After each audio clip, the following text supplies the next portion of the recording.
বিসমিল্লাহির রহমানির রহিম। قل يا عبادي الذين أشرفوا على أنفسهم لا تقنطوا من رحمة الله إن الله يغفر الذنوب جميعا إنه هو الغفور الرحيم। বলো, হে আমার বান্দাগণ, যারা নিজেদের উপর বাড়াবাড়ি করেছ, তোমরা আল্লাহর রহমত থেকে নিরাশ হও না। অবশ্যই আল্লাহ সকল পাপ ক্ষমা করে দেবেন। নিশ্চয়ই তিনি ক্ষমাশীল, পরম দয়ালু। আসসালামু আলাইকুম। আপনারা সবাই আশা করি ভালো আছেন। হতাশা, দুঃখ মানব জীবনের একটি গুরুত্বপূর্ণ সমস্যা। মানুষ যখন হতাশার গভীর তলে হারিয়ে যায়, তখন কিভাবে সে আবার আল্লাহর রহমতে আশ্রয়ে ফিরে এসে জীবনের আশার আলো খুঁজে পেতে পারে। হতাশা মানুষের জীবনের একটি স্বাভাবিক অনুভূতি হলেও কোরআন ও হাদিসে এটাকে দূরে রাখার জন্য বারবার উপদেশ দেওয়া হয়েছে। আল্লাহ সুবহানাহু ওয়া তাআলা কোরআনে বলেছেন, হে আমার বান্দাগণ, যারা নিজেদের প্রতি সীমা লঙ্ঘন করেছ, তোমরা আল্লাহর রহমত থেকে নিরাশ হও না। নিশ্চয় আল্লাহ সব গুনাহ ক্ষমা করেন, তিনি অতি ক্ষমাশীল, পরম দয়ালু। সূরা আজ-জুমার আয়াত 53।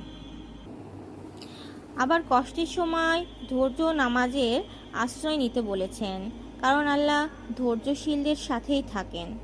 সূরা বাকারা আয়াত 153।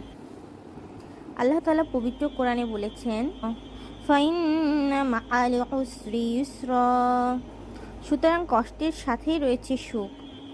ইন্না মাআল ইউসরি ইউসরা, নিশ্চয়ই কষ্টের সাথেই রয়েছে সুখ। রাসূলুল্লাহ সাল্লাল্লাহু আলাইহি সাল্লাম হাদিসে শিখিয়েছেন, যে ব্যক্তি ধৈর্য ধরে কষ্ট সহ্য করে, আল্লাহ তার গুনাহ ক্ষমা করে দেন। এমনকি ছোট্ট একটি কাঁটা বিঁধলেও সেই কষ্টের বিনিময়ে আল্লাহ বান্দার পাপ মাফ করে দেন। তাই হতাশার সময় মুসলমানদের করণীয় হলো আল্লাহর কাছে ফিরে যাওয়া, নিয়মিত নামাজ পড়া, দোয়া ও জিকিরে মনোযোগী থাকা। রাসূলুল্লাহ সাল্লাল্লাহু আলাইহি সাল্লাম প্রায়ই দুঃখ উদ্বেগ থেকে বাঁচার জন্য দোয়া করতেন। হে আল্লাহ, আমি আপনার কাছে উদ্বেগ ও দুঃখ থেকে, অক্ষমতা ও অলস্য থেকে, কাপুরুষতা ও কৃপণতা থেকে, ঋণের বোঝা ও মানুষের দমন থেকে আশ্রয় চাই। আবু দাউদ। আল্লাহ তাআলা পবিত্র কোরআনে বলেছেন, ফাইজা ফারাগতা ফানসাব ওয়া ইলা রাব্বিকা ফারগাব, অতএব যখনই তুমি অবসর পাবে তখনই কঠোর ইবাদতে রত হও আর তোমার রবের প্রতি আকৃষ্ট হও। সূরা আল-ইসরা আয়াত 7 এবং 8। সুতরাং হতাশা কাটিয়ে ওঠার জন্য আল্লাহ তাআলা বলেছেন তার ইবাদতে রত হতে এবং তার প্রতি আকৃষ্ট হতে। এজন্য আমাদের উচিত নিয়মিত কোরআন তেলাওয়াত করা এবং এর অর্থ বোঝা। নামাজে নিজের দুঃখ ও হতাশার কথা আল্লাহর কাছে খুলে বলা, দোয়া এবং জিকির বেশি বেশি করা।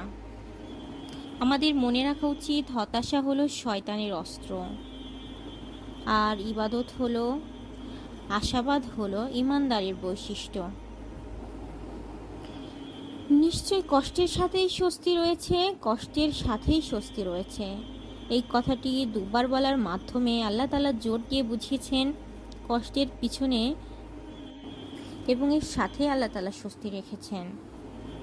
সুপ্রিয় দর্শক, হতাশা কাটিয়ে উঠতে আমাদের উচিত আল্লাহর রহমতের প্রতি দৃঢ় বিশ্বাস রাখা, ধৈর্য ও নামাজকে আঁকড়ে ধরা এবং সর্বদা মনে রাখা যে আল্লাহর সাহায্য নিকটবর্তী। সবাইকে পাশে থাকার জন্য ধন্যবাদ। ফি আমানিল্লাহ।